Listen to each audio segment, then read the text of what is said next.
Hi, this is Pastor Barry. Welcome to the video supplement for Discipleship Essentials, lesson 24 on sharing the wealth, which is about making disciples. This lesson brings us back full circle on lesson 1, which was entitled Making Disciples. And here we consider what it means for us to be disciple makers and to begin to push forward on making that a lifetime commitment, not just something that we do as a part of a curriculum in a book, but as part of our life as followers of Jesus.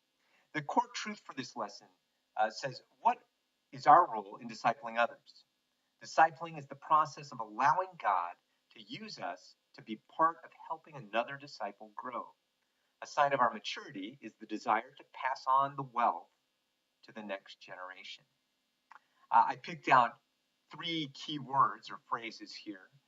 One is the word process.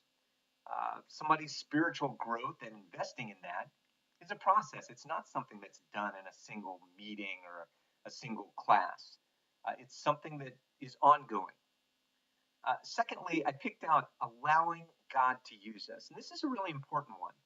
It is the reminder that even though we're offering ourselves to be used by God in this process, that ultimately it's God who works. It's God who changes people. It's God who works in their life and transforms them. This is not just a human process of sharing and accountability. This is God at work in people's lives. And he uses other people to do some of that sharpening, but God is the one who is working. Lastly, a discipling is helping another disciple to grow. In other words, we're not just talking about a transfer of information, although information is very important. You want people to learn, but also we want people to be changed. It's not just about information, it's about transformation. So my restatement of this core truth was that discipling is investing in the spiritual growth of other people through the power of the Holy Spirit. And ideally, this is done life on life. In other words, it's not done by just writing a book. It's not done by watching YouTube videos, although I hope these videos are helpful. But that in and of itself is not discipleship. Discipleship is about people actually sharpening one another. Proverbs 27:17 says that as iron sharpens iron, so one person sharpens another. And that only happens when their lives actually have a chance to rub up against each other. It usually involves heat. Sometimes there's sparks, but there's always friction, and that's how sharpening happens.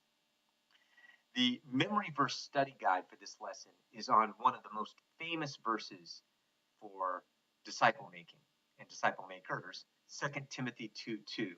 The things which you've heard from me in the presence of many witnesses, these entrust to faithful people who will be able to teach others also. I strongly encourage you to memorize this verse. It's not that long, and really, that's the kind of verse that you could spend a lifetime living out, a lifetime working on. It doesn't just talk about the people that you're giving your life to. It talks about them giving their lives to others who give their lives to others. So Paul is looking down at least 3 generations as he judges the effectiveness of his own discipleship, of his own ministry. I think it's important to talk about this question. What is the ministry strategy contained in this verse? And basically, it is a person-to-person transmission of information and of lifestyle. And that's what we're going for here in terms of discipleship. I think it's worth noting what Paul didn't do. He didn't create these gigantic programs for people to go through. He invited them to come and be with him. He gave them ministry to do, and he helped them to do it. But everything was pretty much person on person. This question 4 about Timothy looking for reliable people to invest in is a critical one, I think.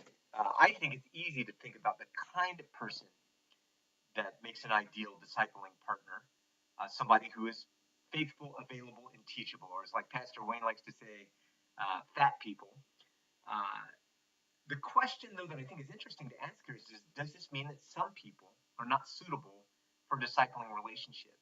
And my answer to that question was yes, with qualifications. Some people are not ready for a committed discipling relationship because they're not committed or they're not open to being taught and they're not available. It doesn't mean that we shouldn't spend time with those kind of people. It doesn't mean that we shouldn't invest in them. It does mean that we're still looking for someone who will be committed, someone who is available, someone who is teachable. Yeah, I don't know what your answer to that question is, but that's how I answered that one.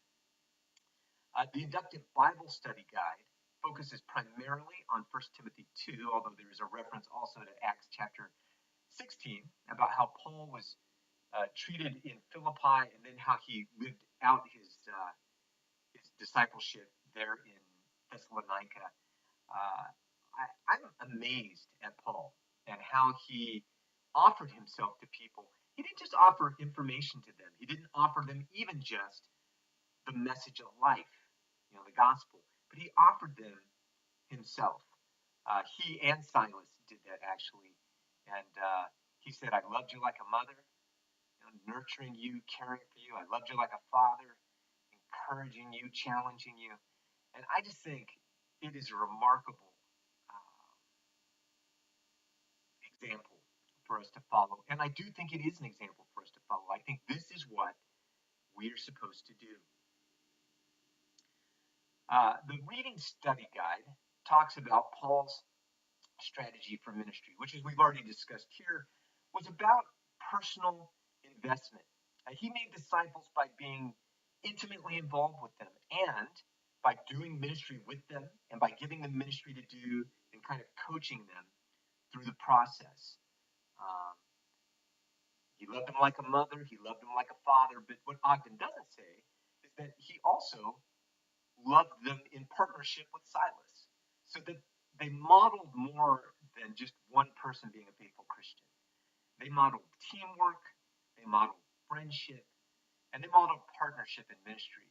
And so their model of their relationship was as important as Paul's individual model of commitment and Christian character.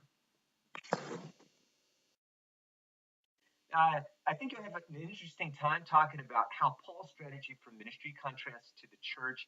I think this should be fairly self-evident that we are more programmatic. We spend a lot more time trying to run meetings and trying to get people through classes. Paul spent a lot more intimate contact with people and a lot more time out on the field actually doing ministry and helping people to understand what they had learned there and how to do it better. I hope that you'll spend a lot of time talking about what it looks like for us to follow Paul's model, as well as to talk about what happened or what needs to happen within us to be able to follow that model. I think for myself, there are a couple of things. One is I need to gain confidence myself that I can be an effective discipler.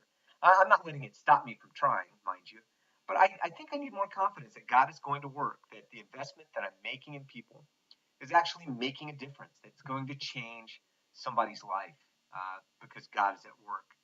The other thing, though, is I need to be disciplined about my priorities. I only have so much time, and it would be easy to spend all my time planning events or preparing to preach. I mean, those are important things to do too. But I need time with people and sharing life with them and investing in them and praying for them and helping them figure out how ministry is done. I need to be giving myself to them and not just information. So perhaps you can keep me accountable to that. Lastly, one thing that Ogden doesn't do particularly well in this lesson is lay out applications. So let me help you with some things that you could do that I think would be really helpful. One thing is, I think it's helpful to talk about who are the people that have invested in us. Who has influenced us? Who has given their lives to us and it's made a difference? I actually have a handout that you can use. It's available in the resource section of the Discipleships Group website under the Helpful Leadership Tools section. It's called How Have You Been Helped Spiritually? And it's fairly simple. I mean, just like 4 or 5 questions. You write down who helped you, you write down what they did, that sort of thing, and then you talk about it together. I even encourage people to write a letter or make a call if they never have to somebody who has been a blessing to them, because people don't always get thanked.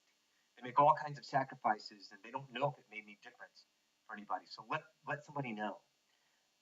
Secondly, I think it's important for us to talk about who we're investing in now and how we do that. And if we're not investing in anyone, then to talk about who could we invest in and what could we be doing. And let's help each other with that. Sometimes people don't know what they could do, and it helps to have someone else in the group say, "My gosh, I mean, taking someone to coffee or to lunch on a semi-regular basis and just loving them, finding out about their life, praying for them. But that's a good start. Um, Going and doing fun things with somebody. All of these things count. Lastly, I'll say this. You can download Lighthouse's Spiritual Growth Pathway. Again, it's in the resources section of the Discipleships Group website under Invest, which is our leadership training. And it actually is a little table that lays out categories of how people grow and what their primary concerns are and what their primary needs are. And this can help you both to think about your own growth and what you need to take the next steps, as well as people that you're trying to love and trying to bless and invest in. What questions may they be wrestling with? How might you help them to take the next steps? Well, this is the penultimate Discipleship Essentials lesson. That means it's the second to last. And my hope is that this has been a tremendous blessing to you. My hope also is that it will not end here, but that you will consider taking a group forward. Don't just stay with the same group of people. Find some people to invest your life in Jesus' name, and to trust that God is going to do a wonderful thing as you invest in them and as they begin to invest in others. The love of God is for you, but it's not just for you. And my hope is that you will be a conduit of that grace, of that love to pass on to those in need. God bless you as you follow him.